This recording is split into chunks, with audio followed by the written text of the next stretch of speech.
Oh, hi there, Chandra here from StarAstrologyHealing.com.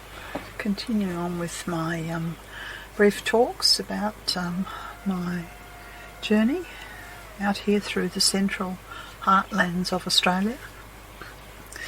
We left Alice Springs several days ago now and have headed for the peace of Jericha, otherwise known as the West McDonald's. It's a beautiful drive, about 130k we drove out to a place called Ormiston Gorge. There are many gorges and many stop-offs along the way, but we've decided to situate ourselves here. We're approaching the Vesak full moon, you know, the birth, death and enlightenment of the Buddha, and seems very fitting somehow that we're in a place of great peace, a place to go within after the busyness, that is the busyness on all kinds of levels, you know, etheric, astral, physical, of Alice Springs. Yes, so if you've never been to Ormiston Gorge, it's the most beautiful place. There's been a lot of rain this year, I think, and so therefore the gorge is full. I've been here a couple of times now and I've never seen so much water in the gorge. Previously I've just seen a small water hole. Now the river runs and the gorge is, well, you wouldn't say it's completely full. There are certainly patches where the riverbank is to be seen. I don't know if this is the branch of the Fink River. I'm really not sure, should know. Yes, beautiful, beautiful place, and absolutely wonderful to been here in different seasons, but this season now it's a little warmer than I think last time I was here, and there are families here on holidays and there are children laughing and people from all over the world. I spoke to a young couple from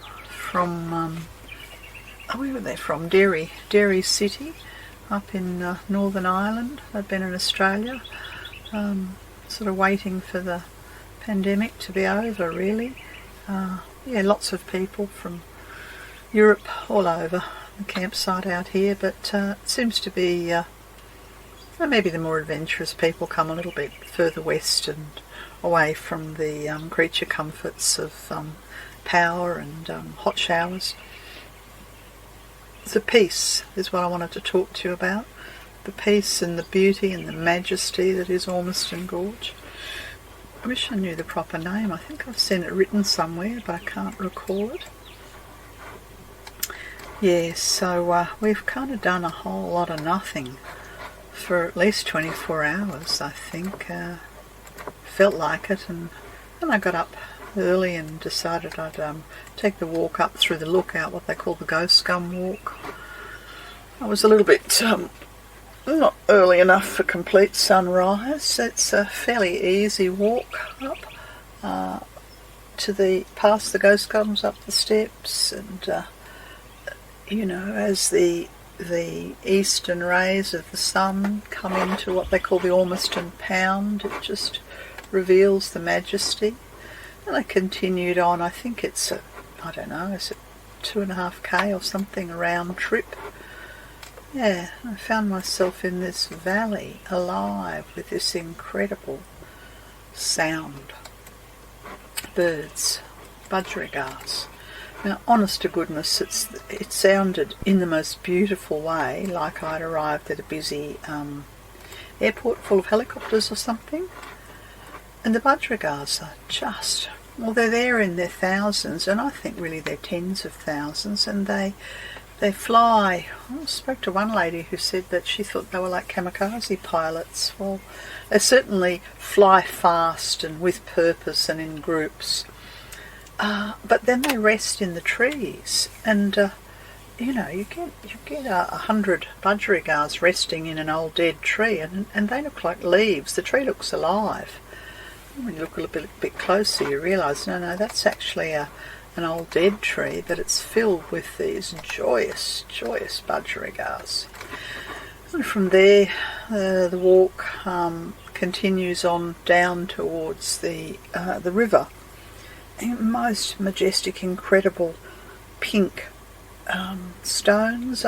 They look for all the world a bit like, I don't know, they look like gemstones, you know, like pink quartz, rose quartz, but they're enormous. They'd be like, I don't know, 20 tonne in one stone, and the whole hill as you're descending down towards the river, clambering over these enormous stones. Well, I stopped there and had my breakfast and enjoyed the peace of this majestic place, the peace and the beauty. Yes, I think it was the day before I'd been swimming. Very cool, quite deep parts of the river. And then if you're going to make your way back to the Ormiston region, you can either, back to the campground, you can either follow the river or you can come back the way I did via the Ghost Gum Walk and past the lookout and down the steps, and on you go. Yeah, that's a very brief chat about the beauty and the majesty and the peace of Ormiston as we just settle in here and prepare for the mighty spiritual festival of Vesak, the birth, the death and the enlightenment of the Buddha. This has been Chandra Easton here, speaking to you about my tales, my travels through this ancient land. You can find it on my website, Footsteps of Light. We're heading off to Red Bank Gorge yet, so soon, so you'll hear about that sometime. Bye for now.